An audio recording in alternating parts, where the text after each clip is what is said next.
Hi friends, நாங்கள் இன்றைக்கி எங்கே போனோம்னா குருவித்துறையில் உள்ள குரு பகவான் கோவிலுக்கு தான் போனோம். அங்கே நல்லாவே சாமி கும்பிட்டோம். சுற்றிட்டு துளசி மாலை போட்டோமா, அது அப்படியே நான் சாப்பிட்டுட்டு நான் இருந்தேன். அக்கா கூட நான் கையை பிடிச்சிட்டு போனேன். அங்கே நிறைய குதிரை இருந்துச்சு, வாகனங்கள்லாம் நிறையா இருந்துச்சு. லெஃப்ட் ரைட் அப்படின்னு நடந்துட்டு பரமபதம் கதவுலையே தொட்டு கும்பிட்டுட்டு நின்றுட்டு வந்து கொஞ்சம் நேரம் ரெஸ்ட் எடுத்துட்டு இருந்தேன். அடுத்து நாங்கள் ஃபோட்டோ எடுத்தோம்.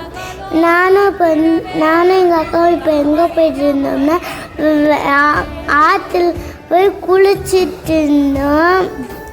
ஜாலியாக இருந்துச்சு. கடைசியாக நாங்கள் மீன் பிடிச்சோம். எந்த